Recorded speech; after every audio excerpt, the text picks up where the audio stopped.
Welcome, ladies and gentlemen, to Truth on the Tracks. I'm Brandon Turbeville, your host. For those of you who are just joining us tonight for the first time, I'd like to remind you that you can catch Truth on the Tracks here every Monday night and Friday night at 9 p.m. Eastern Standard Time here at ucy.tv. You can access the show's personal webpage at ucy.tv/TT for Truth on the Tracks. For those of you who are unfamiliar with my work, you can find some of my articles that come out on a regular basis. I'm a staff writer at Activist Post, and if you want to find those articles there, just go there, follow them on the home page, but also click on the Contributors tab, find my name under Staff Writers, click on my name, and the Activist Post archive will come up. Also remind you to check the antimedia.org and progressivegazette.com because I also write exclusive articles for those websites as well. And if you're just interested in my work specifically, then please go to brandonturbeville.com, and that is the website where I repost all of my articles, all of the YouTube videos, all of the archive versions of this show, and all of the other relevant information. Of course, you can find my books there as well. Just click on the Books tab. You can find the relevant information about my radio show and pretty much everything else there. And that site is being updated constantly. I spent the last couple of weeks talking about Ukraine and the color revolutions and so forth that were taking place, mainly focused on the international scene. But this week I wanted to bring up a very special guest to talk about some natural health related issues and really talk about some therapies that would be beneficial to most people, if in fact most people even knew what they were and knew that they were offered and what they could do. So tonight my guest is Dr. Becky Metzger. She has a health clinic in Quimby, South Carolina. Dr. Metzger is certified in colon hydrotherapy, head, hand, and foot reflexology, clinical hypnotherapy, nutrition, Reams pH dietary testing, parasitology, sclerology, master gardener, spiritual counseling. And, if I just went through the list, we would be here for a long time. Just a few more to rattle off. Dr. Votter, manual lymphatic drainage, visceral manipulation, Nayet, TBA, CRA, and Ed Wigmore's living food lifestyle. She's a certified nutritional counselor through the American Association of Nutritional Counselors, certified body ecologist, and a licensed theocentric healer. She has a diploma in holistic iridology, and she's also written many books on natural health and wellness. She's also a board-certified doctor of naturopathy and a doctor of chiropathy. So, without further ado, I'd like to introduce Dr. Becky Metzger. Welcome, Becky. Hi, Brandon. It's great to be with you all this evening. Yeah, I just wanted to start the program off to begin with, having you tell us about your clinic, and I should mention also that you can find Becky's clinic at beckymetzger.com. That's BEKKIMEDSKER.com. Again, that's BEKKIMEDSKER.com. And there's a pretty explanatory, self-explanatory webpage there, the Health Services tab. You can click on that and learn a lot about the health services, and Becky's going to talk about that tonight. But before we really get into these different services, Becky, why don't you tell us a little bit about what your clinic does, what it offers, and so forth. Anything you want to introduce there? Well, Brandon, my clinic is, as you can tell from what you just read, is pretty eclectic. I have always been interested in natural health, started studying natural health and getting into it when I was 16 years old. And so over the years of doing that, I've just kind of accumulated all this knowledge, kept attending schools and trainings and so forth like that, because one of the philosophies of our clinic is that we are more than just a body. It's both body, mind, and spirit that needs to be treated. And so one of the things that I try to do is spend the time with the client that a lot of times that client or patient doesn't get at another practitioner's office. I sit down, do detailed case histories with them, and figure out which path do we need to work on first and what else do we need to bring into the whole picture to help the person heal. I am just a facilitator. I feel that our Maker has given us everything that we need to heal our body, and sometimes it's just a deficiency in an area that just needs to be addressed. Yeah, it really is holistic in the literal sense here. I want to really start talking about some specific treatments that you have available at the clinic. And one of the first ones I want to get into, because I really believe this is, the best kept secret in natural health, and that's Nayet. I've mentioned that several times on my show. I've actually mentioned it in some interviews that I've done. This is really an amazing therapy. Can you tell us a little bit about what this Nayet is, what it does, and a little bit of background about it? Sure, I'd love to. Nayet, or N-A-E-T, and some people call it Nate, was originally discovered by Dr. Devi Nambootripad while she was in chiropractic and acupuncture school. And we call her Dr. Devi, was highly allergic to everything. And so she had come home at lunch one day and had discovered that she didn't have anything prepared for lunch. And this is a woman that was living on basically cauliflower and rice, white rice, because that was the only thing she didn't react to. So she had very severe allergies. She fell asleep while holding a carrot in her hand and had acupuncture needles in her hand. And when she woke up, she noticed that she had not had a reaction to the carrot. So she started working with other people, seeing by holding an item that a person was known to be allergic to, and doing some acupuncture treatments and some spinal treatments, and she found that, voila, their allergies started to diminish and they went away. And so she became very excited about that, and then she started working specifically with NAET, and it is a non-invasive allergy elimination technique. So people that are going, ooh, acupuncture. I do not do acupuncture in my clinic, and I'm not licensed to do it. So I do a gate point stimulation just by massaging a gate point instead of using needles. And so what I have my clients do is I have them come in and I do a simple muscle response testing, just to test the muscle, the strength of it, and then I'll have them hold a vial and see if it makes the actual arm go weak. If it does, then we know that there is probably a allergen that they're holding, or they're being exposed to an allergen. And what we can do is, while they're holding that vial, do a specific treatment and have the person hold the vial for 20 minutes and then avoid the substance for 25 hours, come back into the office and be retested. And most of the time, the person's allergy to that substance has been eliminated. And I'll go into more details. So many people are experiencing anaphylaxis, but I kind of want to get a feel from you, Brandon, about just the general treatment before we go into any specifics. So if I kind of explained everything pretty well for somebody, or if you need a little more detail on that. Well, I think that it explains it pretty well, and I can't stress enough that this is not a treatment of the symptoms, right?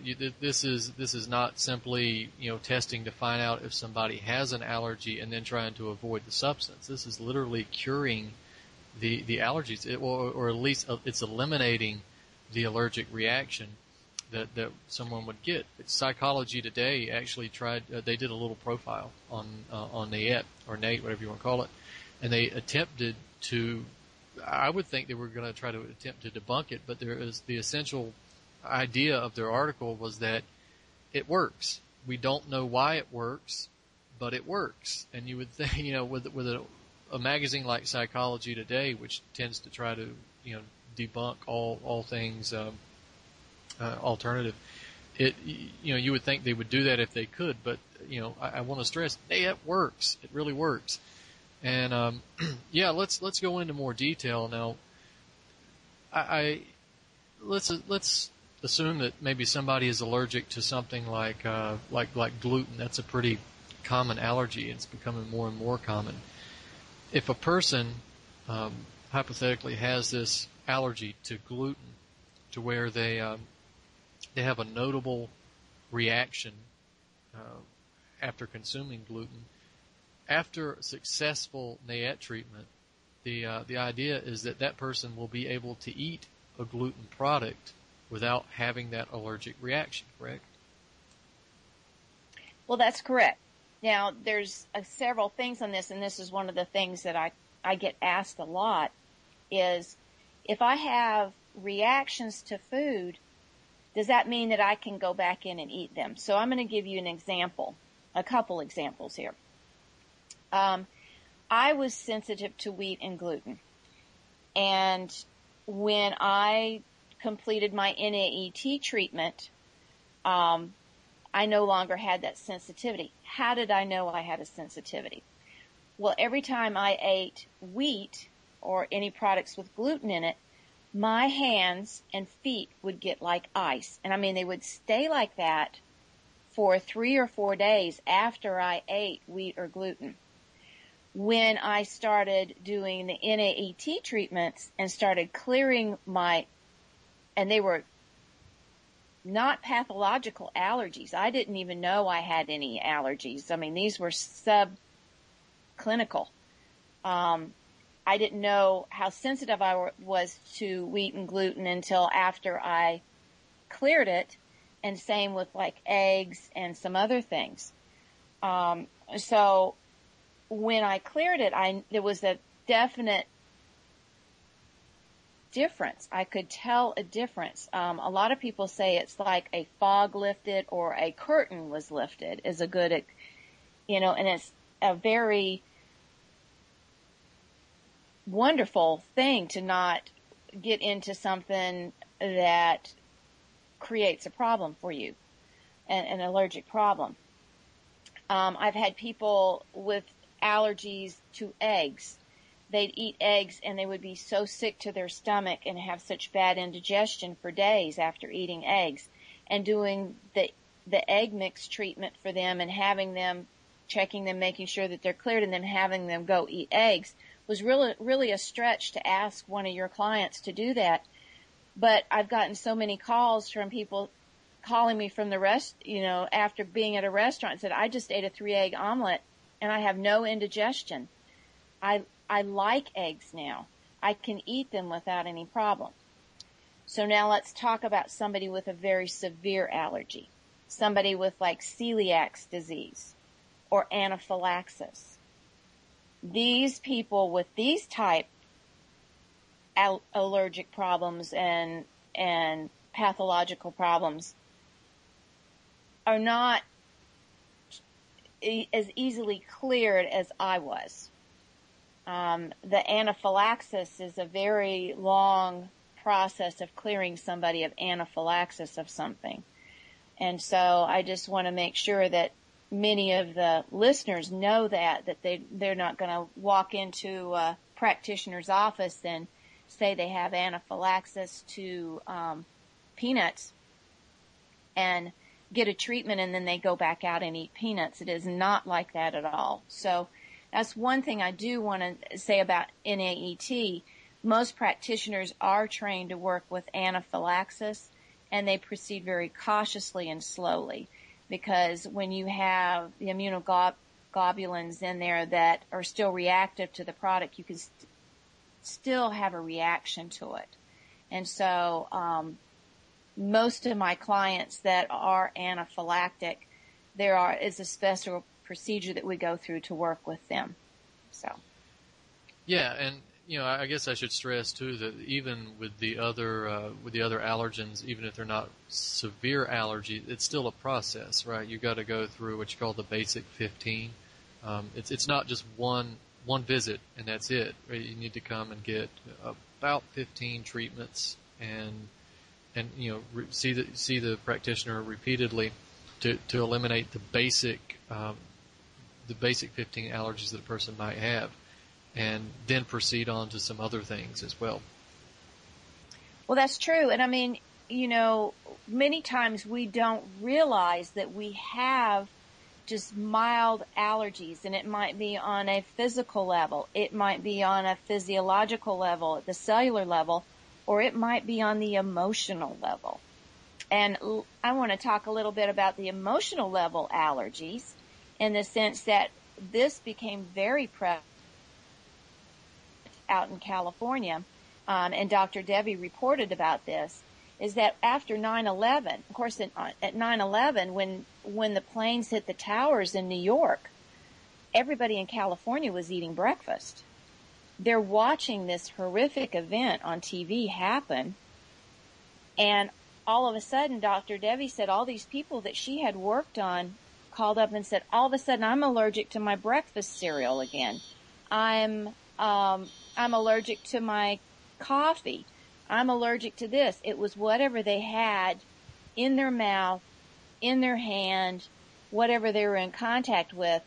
What happens a lot of times is the brain sees whatever we're eating as the actual event that's causing the trauma in the body. And so what happens is the body goes, okay, this piece of egg is what's attacking you or causing you to have this stress response. So we want to produce an antigen so that the next time it comes, your body will react to it and you shouldn't eat it.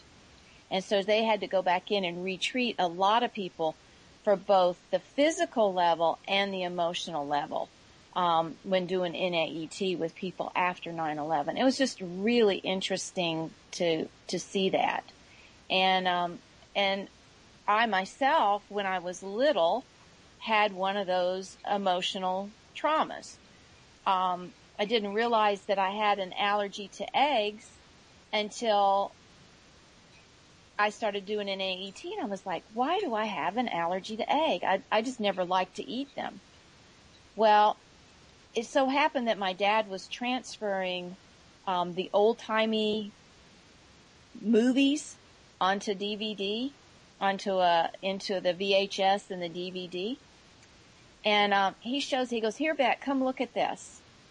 And so I watch, and here I am, I'm running with a hard-boiled Easter egg in my hand and just plow into the ground and come up crying holding the Easter egg. And I believe to this day that that's what started my allergy with eggs. Once I got it cleared and that all cleared out, I can eat eggs now with no problem. So, sometimes living in a dysfunctional home where we have arguing at the dinner table, and then years later people start having allergies to different things, could go back as far as that, as sitting there and watching mom and dad discuss finances or have an argument about what's been going on during the day. Yeah, it's really a type of subconscious association which has been pretty well established in the scientific community that this kind of thing can happen. I mean, it's really kind of a smaller level as someone who may have an anxiety attack after they return to an area that they've had some type of horrible trauma. So it's pretty well established that this can happen. What's so impressive about NAET is that it can eliminate these reactions. But people can also be allergic to things, not just foods or even emotional aspects, but they can be allergic to vitamins and minerals, right? They can be allergic to vitamin C, vitamin D, which would confound them if they were buying a lot of supplements and were taking tons of vitamin C and just couldn't get any better, or in fact felt worse. I would say it's fairly common, isn't it, that somebody would have. That's true.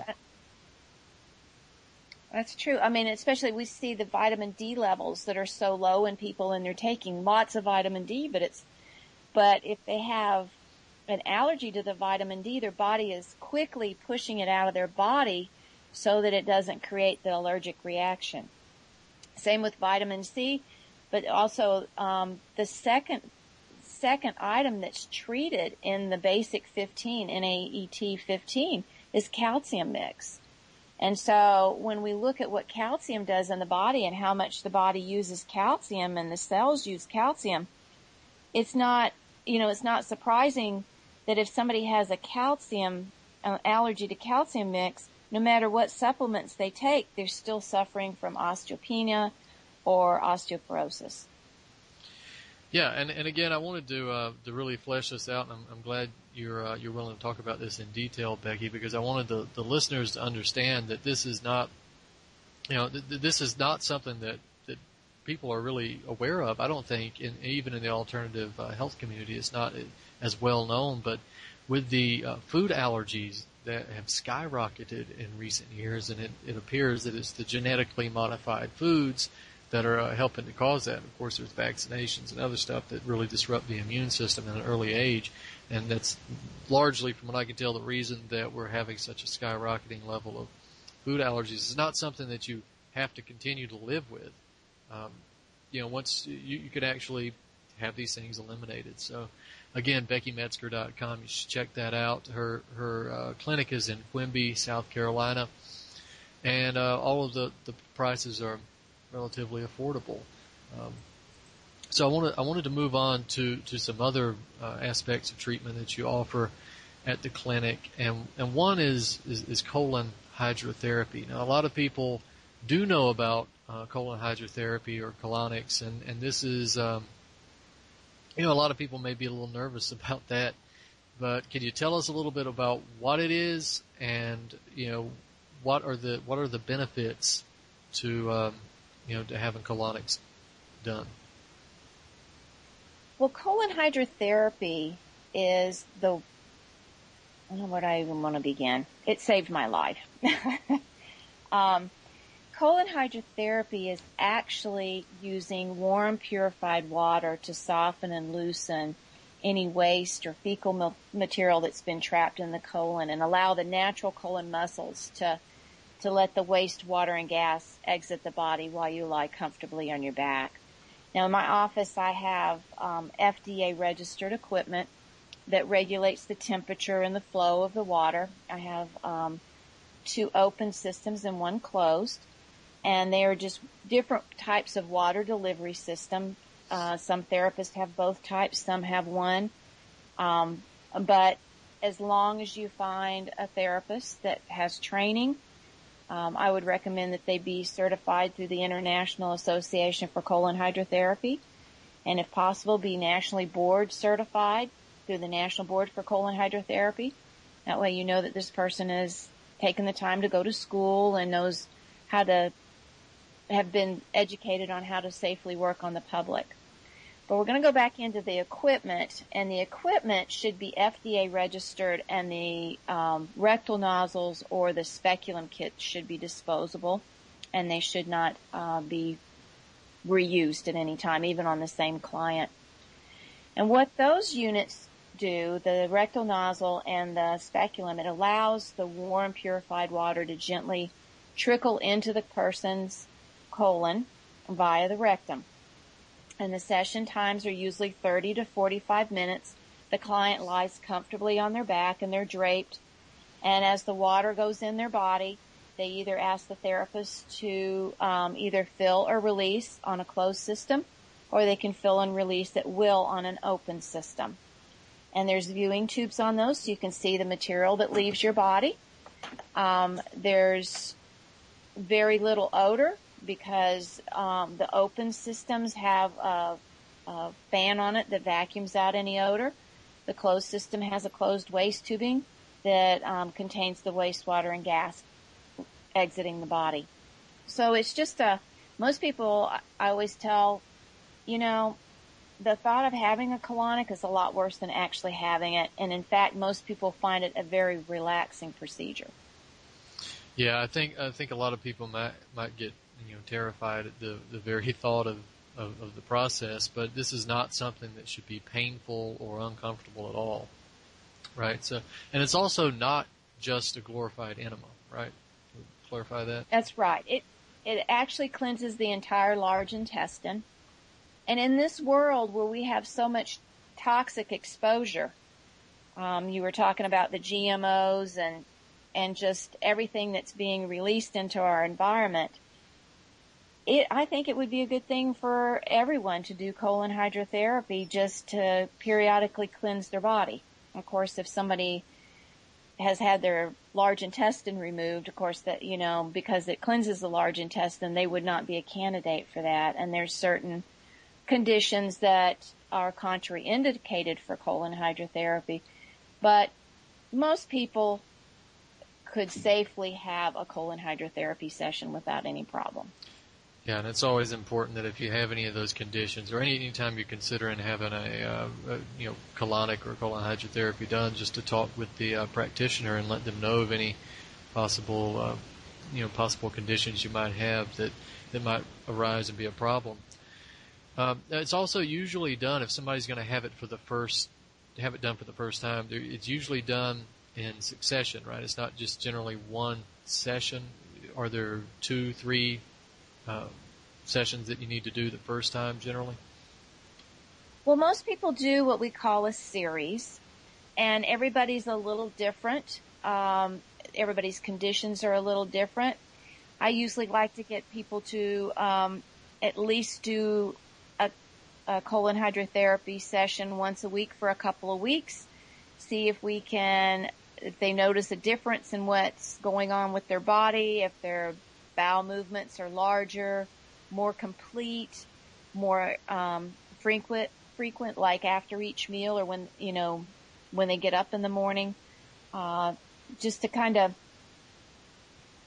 see how they're responding to the actual therapy. And then once we see we're getting a response, then we'll kind of move their session out a little farther out. And most people, I have a lot of people that come every month. I have people that come every other week. I have people that have specific problems that they find that they have to do colon hydrotherapy to keep those problems under control.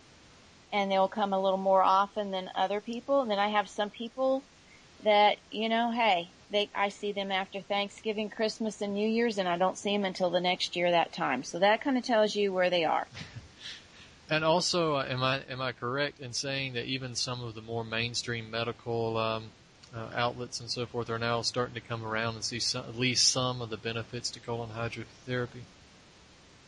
Most definitely. I mean, Danbury Hospital up in Danbury, Connecticut did a study using colon hydrotherapy for colonoscopy preps. So instead of having to do the Go Light LT and drink that gallon of stuff, they actually used colon hydrotherapy to prepare for colonoscopies, and they found it was perfect. They were really happy with it. The client was happy with it, and they got good views and everything from the actual colon, using colon hydrotherapy prior to doing the colonoscopy.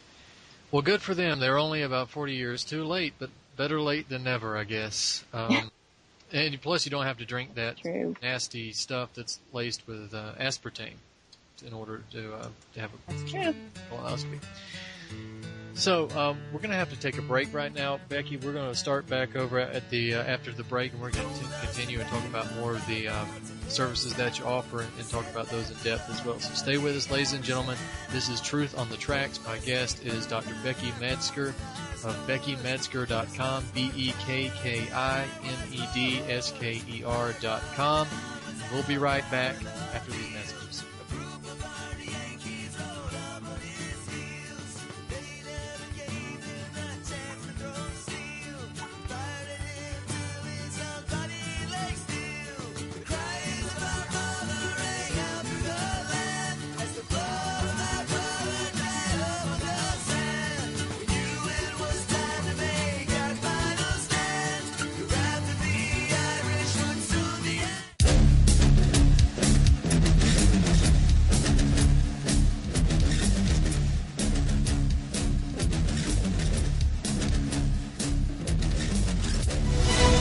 Now our closer look at an alarming number of measles and mumps outbreaks nationwide. In schools from New York to California, where more than 16,000 children entered kindergarten without measles vaccinations. That's up 15% from last year and more than double the number 6 years ago. So are outbreaks sparked by parents choosing not to have their children vaccinated? Here's ABC's Dr. Richard Besser. Your doctor probably wouldn't recognize this disease. Neither would you. But this rash has made a comeback. Measles. I think when I was here 15 years ago, we weren't talking about measles. Right. And, most residents who are training have never seen measles. A disease we thought was eliminated in the U.S. 51 cases so far this year here in California. Last year at this time, just 4. Measles is on the rise. Dr. Mark Sawyer has prepared a negative pressure room here in the ER at Rady Children's Hospital to isolate potential measles cases. This machine cycles air and puts it through a special filter which takes out any infectious agent. And he's bracing for more, because an increasing number of parents won't vaccinate their children or choose to delay vaccines past the recommended ages. We're up to 4.5% of our children at kindergarten age who've not had all their vaccines. That's a lot of kids. It's getting up there.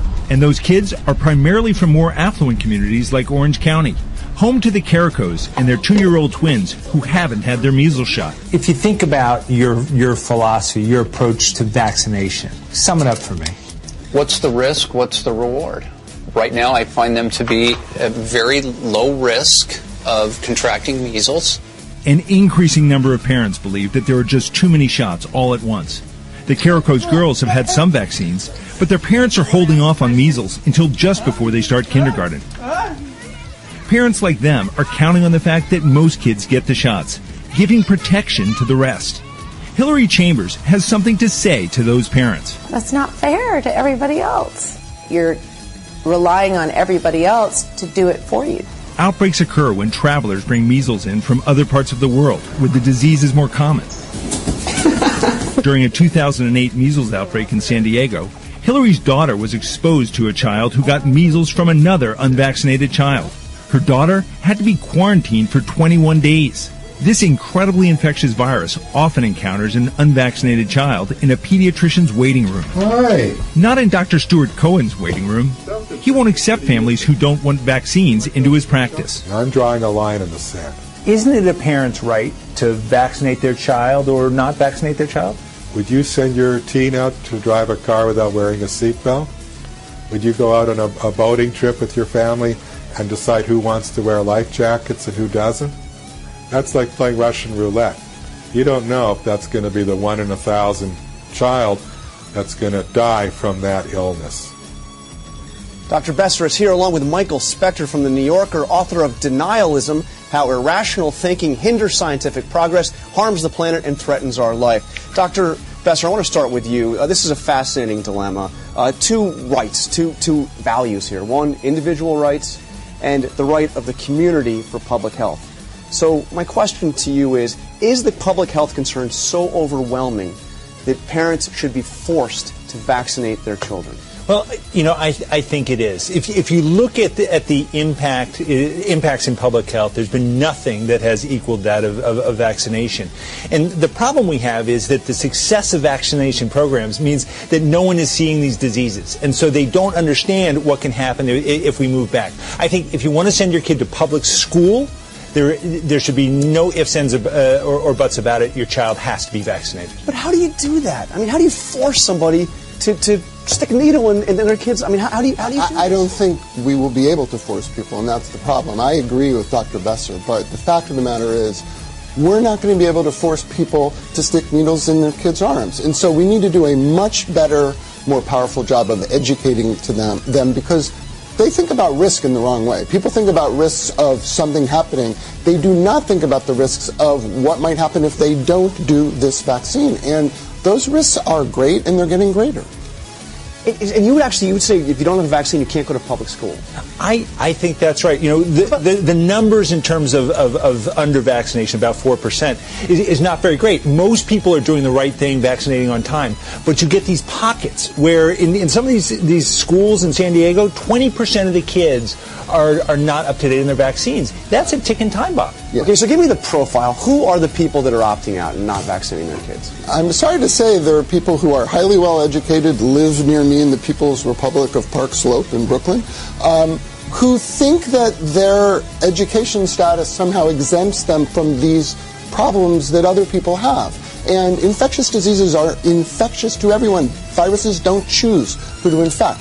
And they basically think they're smarter than the doctors. I think they feel that the risk is so low that it's not worth worrying about, and there are other things that are worth worrying about more, and they're wrong about that. They're just wrong. Yeah, I ran the training program in San Diego in that hospital that we saw, and the residents, the doctors being trained, haven't seen these diseases either. And so they're often willing to give in to a parent who says, I'm worried, I don't want that shot in my child. And that's part of the problem. Fascinating. Well, a lot more to talk about this in the future. Dr. Besser, Michael Spector, thank you for joining us.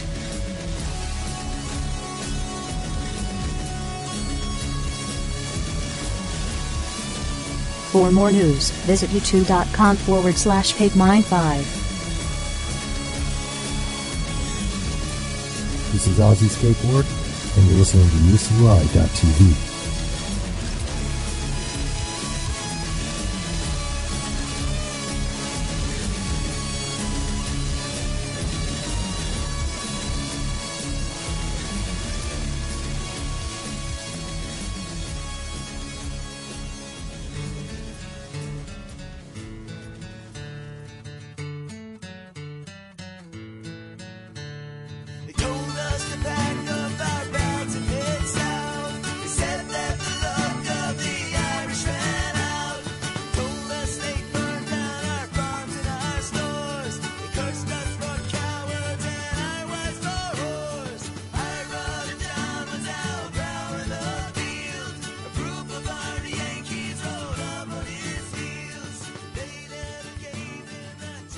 Welcome back, ladies and gentlemen, to Truth on the Tracks. I'm Brandon Turbeville. Before the break, we were talking to Dr. Becky Metzger of BeckyMetzger.com, BeckyMedsker.com, and she is she's certified in a lot of things in terms of natural health, and we talked about the NAET treatments, the allergy elimination treatment, which NAET actually stands for Nambudrapad's allergy elimination technique. We talked about colon hydrotherapy, both services that are offered at Becky's clinic. But I want to talk about some other things that she offers, because she offers a lot of different services there. And one of the first things that's listed on the website is the Q2 detoxification system, which is an ion foot bath. And I want her to talk a little bit about this type of technology, this type of treatment. Becky. Okay. Well, Brandon, so that everybody knows, to start with, the Q2 is no longer made or no longer distributed in the United States. So I switched to a different ion foot bath called the Ion Cleanse, but it works basically about the same. It allows the client to detoxify, and it's a little less invasive than colon hydrotherapy. So it's kind of a good start for people that are wanting to do some detoxification, just to kind of move a little more slowly than some people might want to. And how the Ion Cleanse works is we use warm, purified water again, and it allows the person to put their feet into a foot bath with the warm water, and there's an ionic array that sits in the water that puts out negative and positive ions. And what these ions do is they actually draw material out through the foot bath or through the footbed of the person. And the person really doesn't feel anything. What you'll do is you'll look at the water, it'll be nice and clear, and then we'll turn the array on, and it almost has like a little fog that comes out, and all of a sudden the water starts to change color. Well, the color in the water is actually, in South Carolina, we have a lot of red sandy clay. And so we're going to get that natural reddish clay color, but all of a sudden you'll start seeing flakes of debris. Things will start collecting on the top. It may be foamy bubbles. It may look like a greasy patch. The color of the water may turn green. It may be black. It can be all these different colors as things are being pulled out through the footbed. Most people do not feel anything. I have had a couple people that have had neuropathy in their feet that say that it feels like somebody's pulling their toes, but it's not uncomfortable. Most people sit there and read a book, and the treatment is about 30 minutes. what I do find is it actually acts almost like a form of active sweating, and it allows the body to start dumping some toxins that it's accumulated and it's gotten stuck in the lymphatic system, and allows it to kind of dump out. So you may see something coming out from the liver. You may see candida-looking things, a lot of cellular debris. It may have an odor to it as it comes out. So it just helps people start to detoxify. And like we were talking earlier, I don't think people really realize how toxic our world is compared to what it was for our grandparents and our great-grandparents. And so now we are exposed to a lot more stuff. We have a lot more toxins in our foods, the food additives, preservatives, and colorings, what's done to our food with the pesticides, the herbicides, and so forth.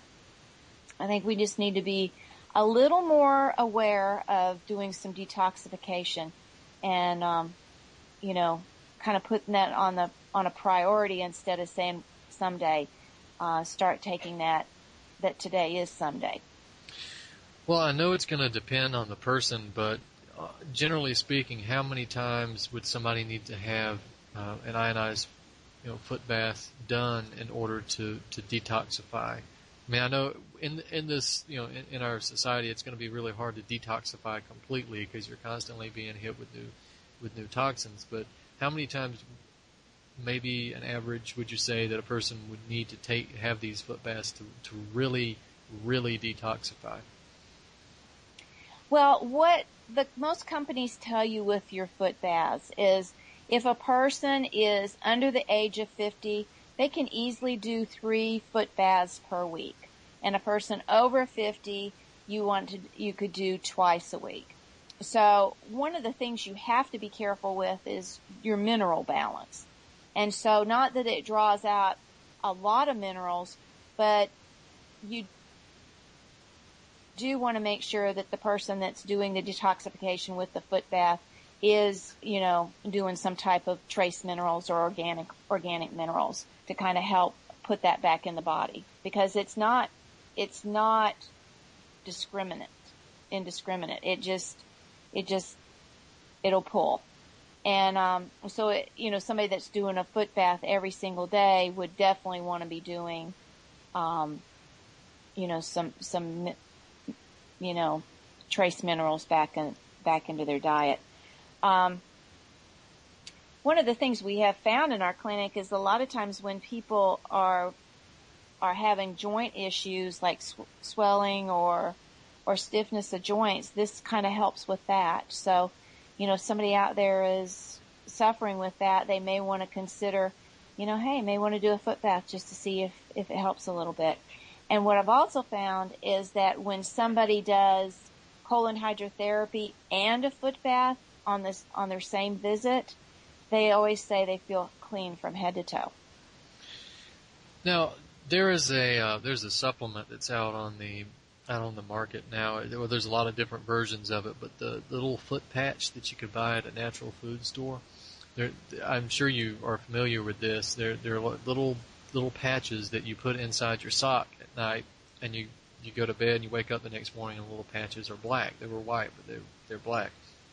Well, let me ask you first. I'm sure you've heard of those. What's your opinion of those supplements, or those? I don't guess you would call them supplements, but I don't know what you would call them actually. But I've never tried them. I've heard of them, and I've had several people that have used them, and they really like them. And then I've had several people say, I didn't really notice any difference. So, I just don't feel like I can really comment on that because I've never really tried them to see.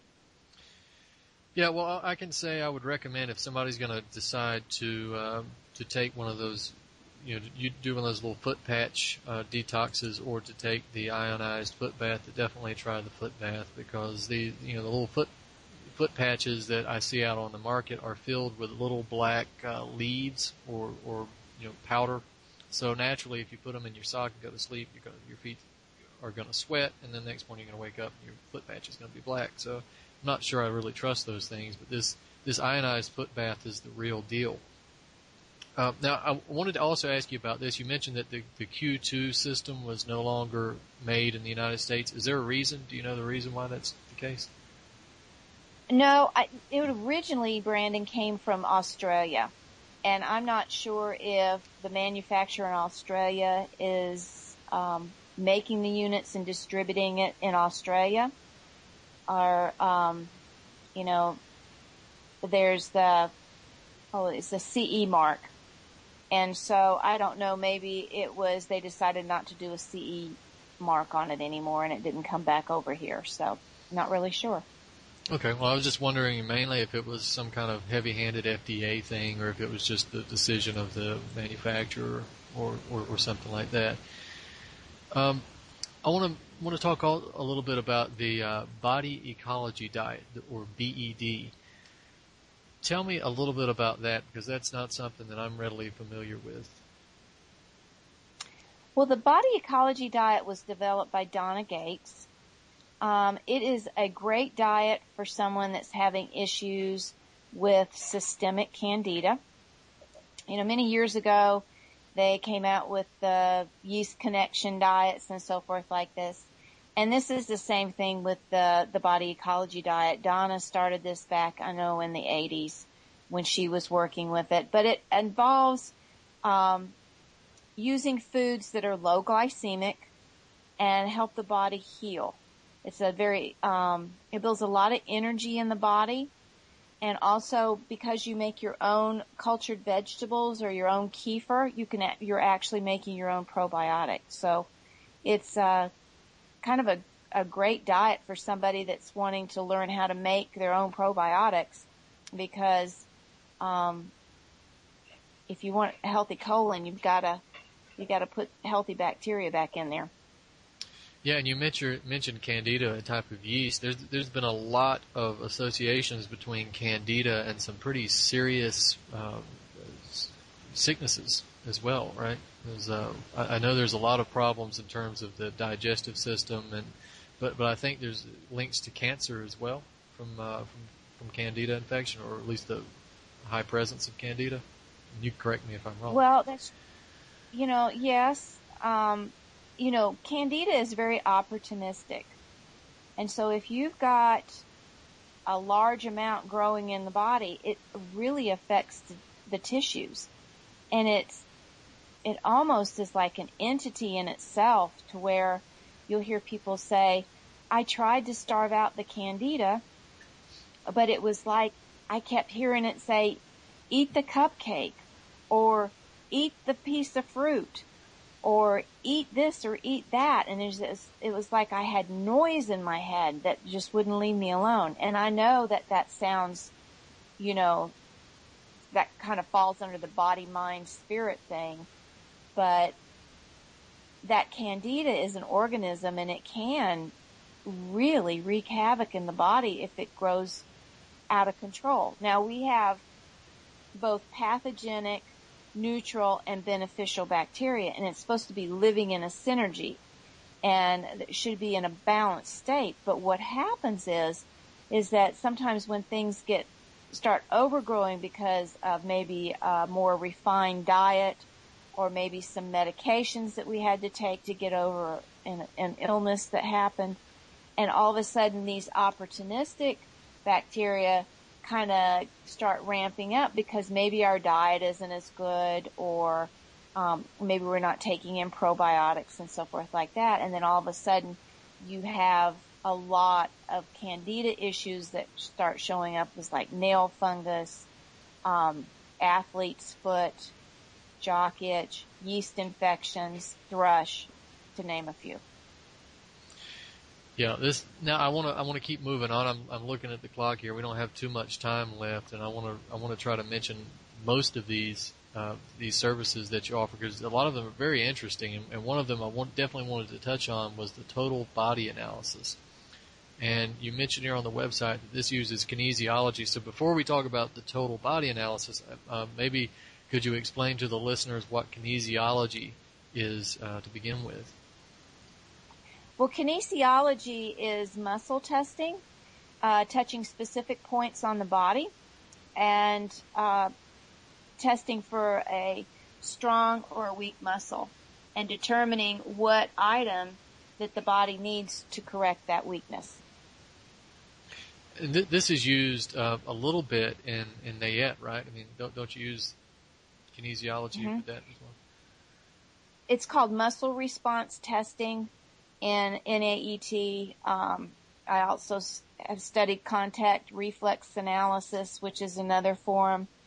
So there's lots of different muscle testing, muscle strength testing, and so forth like that. But total body analysis is interesting. It was developed by Dr. Ruben Dahan. And again, it uses vials like NAET. And these kits that we have as a total body analysis practitioner has everything from your metabolic function to all the different organs, parasites, virus, bacteria, allergens, nutrition, different components of the body, blood cells, spiritual and emotional vials, geopathic stress, things that may be from an injury or a trauma, anything from like an animal or a bug bite, so forth like that. And they're all in vials. And what I do is I sit with my client and I actually do a form of friction testing, which is a form of kinesiology. And I sit knee to knee with my client and I go in and I ask what their body needs and make a specific remedy for that client. So the remedy, if you came in and sat down, I'd do a remedy for you, and say Mary Smith came in and I'd do a remedy for her. It would be totally different, but maybe both of you all were saying having migraines, but they were stemming from different areas of the body. Nice. Yeah, well, this is definitely an interesting therapy that a lot of people would benefit from having, because it's one of those things that would really, again, correct me if I'm wrong here, but this is something that if you're having a symptom that's not been readily identified in terms of the source, that this stands a good chance of actually identifying the source of these problems, correct? Or at least providing a homeopathic relief for that. It does. And what's so interesting about the homeopathic remedies is if somebody is taking a pharmaceutical drug, so many times an herb or another natural treatment that we're looking at may be contraindicated with that. And with the homeopathic, it's not, because it's a frequency. You're not actually taking a physical substance in that would be reactive with the medication.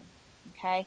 The actual bottle is purified water with a little bit of vegetable mineral in it, and a teeny bit of brandy in it to keep any bacteria from growing in it. Because what you'll do is you'll draw up the actual homeopathic solution and put it in your mouth. So if the dropper accidentally touches your lips or whatever, it doesn't start growing bacteria in it. So that's the only reason for the brandy. And I make some remedies, especially for little children and so forth like that has no brandy in it. And we just drop it into a spoon and then let them take it that way. So it's a great remedy.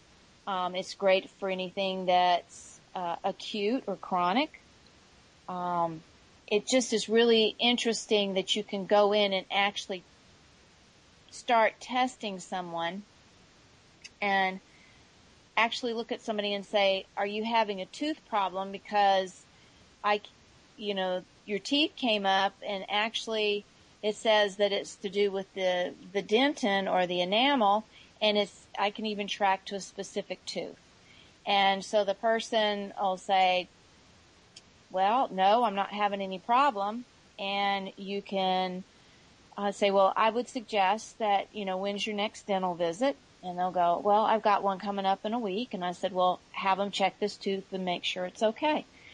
And I've had several people call me up and they say, my dentist wants to know how in the world you knew about that tooth, because it didn't show up when he did the exam, but when they did the x-ray, it did show. So it's really interesting. So one of those things, like, hard to believe, but it actually happens all the time. Well, I certainly can believe it, and I would think that the small bit of brandy would be a nice selling point, at least from my perspective. So we've only got a couple more minutes here, and I obviously we're not going to get to all of these services that you offer at the clinic, but people can just go to your website, BeckyMetzger.com. That's BeckyMedsker.com, and they can click on Health Services, and that's going to give them a long list of services that you offer, and they can click on those, and there will be an explanation there. You also do training and classes, right? You teach different classes on different subjects and so forth. Why don't you just tell us briefly about those classes, what kind of classes you teach, and if anybody's interested in taking those classes, how do they sign up? Well, Brandon, with the economy the way it is today, I'm moving more into webinars. And I hold health classes here at my clinic. I'm real big into teaching people about the importance of what they put in their body as far as food. And so sometimes I even do like little workshops where we'll just go and we'll tour a grocery store and kind of work with people choosing healthier options. What can I feed my kids? I can't get them to eat this, that, or the other. Well, sometimes just having somebody go to the grocery store with you and say, well, this is a healthier option than this. Teaching people how to read labels is one thing that I do. I teach purification program classes. At one time I was training people for colon hydrotherapy, but because I helped write the national board exam for colon hydrotherapy, I no longer train foundation or intermediate level. So occasionally I will have advanced level colon hydrotherapy trainings. But as I said, most people are wanting to do webinars nowadays. And hey, I love those. I'm a big webinar fan. So, just kind of keep an eye out on my website. I will be posting some new trainings that'll be coming up. Well, great. I want to, turn the floor over to you, Becky, just for the last, I'd say minute of the show to say anything that you want that's on your mind. And, again, ladies and gentlemen, please go to BeckyMetzger.com. And if you can, if you're near the area and you need some alternative treatment, some natural therapy and so forth, then please contact Becky. She's really good at what she does. And again, Becky, just in just about 1 minute, try to, throw out whatever else you'd like to say there for the audience. On in our bodies is an underlying deficiency. And when we address that and start cleaning our bodies, it's amazing what they can do. So when somebody hands you a tag and says you've got such and such and you've got to live with it, I think part of the body, mind, and spirit, that holistic approach, is if you think you can, and if you think you can't, you're right.